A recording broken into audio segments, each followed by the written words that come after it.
प्यारे बच्चों, पिछले वीडियो हमने देखा था कि समांतर श्रेणी क्या है और किसे कहते हैं। आइए आज हम बात करेंगे कि यहाँ पे निम्नलिखित समांतर श्रेणी है अथवा नहीं।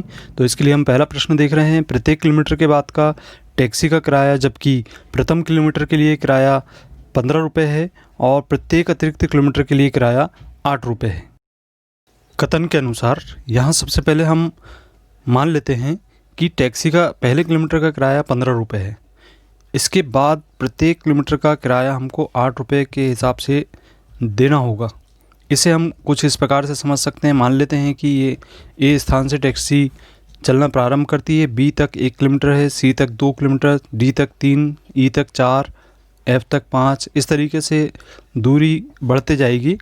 तो पहले किलोमीटर का किराया यहाँ पे हमने मान लिया है कि 15 रुपये है और इसके बाद दूसरे किलोमीटर का किराया यहाँ पर होगा 15 में हम 8 का योग करेंगे, क्योंकि प्रत्येक किलोमीटर 8 रुपये किराया में वृद्धि हो रही है तो हम यहाँ पे 8 का योग कर देंगे।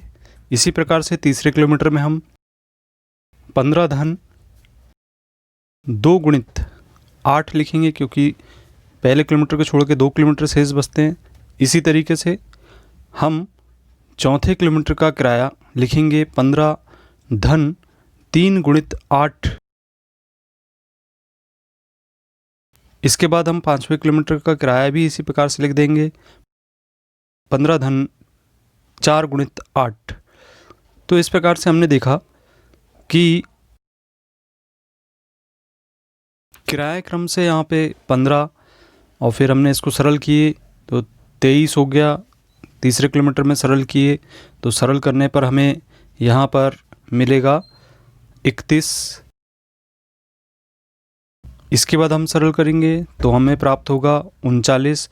तो हम देख रहे हैं कि क्रम से किराया इस तरीके से बढ़ रहा है। 5वें किलोमीटर के लिए यहाँ पर प्राप्त होगा सरल करने पर 47 रुपये।